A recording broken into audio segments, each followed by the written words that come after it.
হাই বন্ধু বান্ধৱীসকল, আকৌ মোৰ এটা নতুন ভিডিঅ'লৈ আপোনালোকৰ মাজলৈ আহিছোঁ।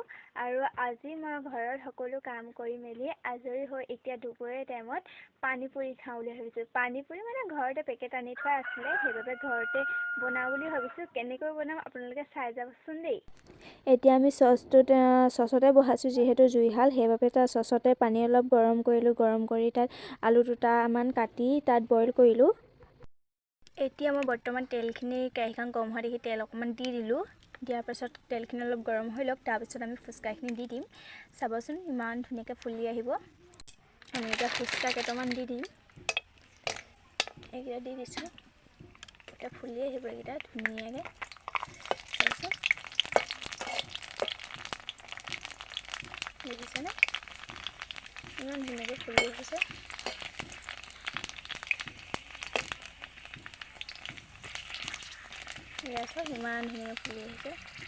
বৰ্তমান ফুচকা বনাই হৈ গ'ল। কমটিকৈ বনাইছোঁ, যিহেতু ঘৰত মানুহ নিচেই কম, সেইবাবে কমটিকৈ বনোৱা হ'ল। এয়া আৰু এটা আৰু এয়া পানী অলপ লৈছোঁ দেই, বেছি পানী নালৈ এয়া লৈছোঁ।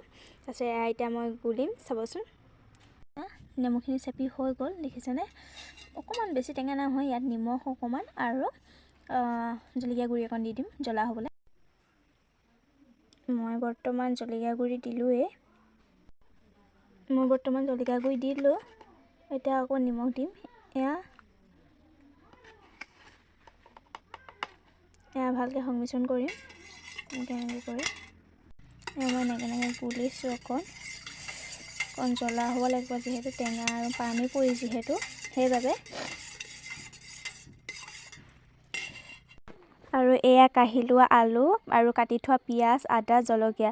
আৰু ইয়াতে মানে পিটিকাখিনি বনাম। আৰু ইয়াত মই পিঁয়াজ, নিমখ আৰু তেল দি দিলোঁ আৰু পিটিকাখিনি কৰি লৈছোঁ, যিহেতু খাবলৈ লাগিব, সেইবাবে পিটিকাখিনি দি লৈছোঁ। আৰু পিটিকাখিনি এয়া সম্পূৰ্ণ হৈ গ'ল। জ্বলা বেছি নাই দিয়া, যিহেতু আমি জ্বলা ইমান খাব নোৱাৰোঁ।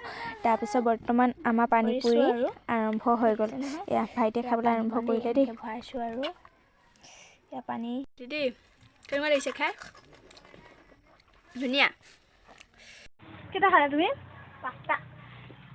কেইটা? 5টা। এনেই সঁচা দেই, 5টা নহয়, 10টামান খালে চাগে, মোতকৈ বেছি খাইছে কিন্তু।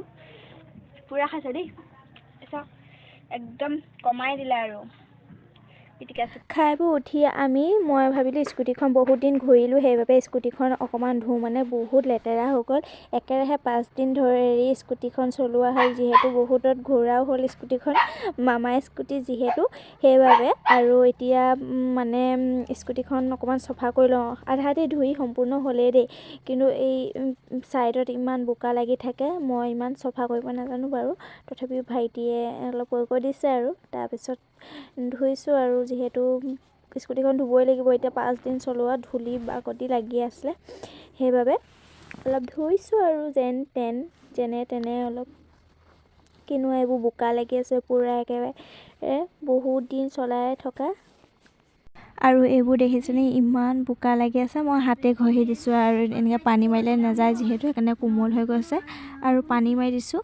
আৰু আপোনালোকে মোৰ ভিডিঅ'বোৰ চাইছেনে? যদি চাইছে সকলোৱে লাইক, কমেণ্ট আৰু ছাবস্ক্ৰাইব কৰি দিবচোন, যদি ভাল পায় মোৰ ভিডিঅ'বোৰ চাই।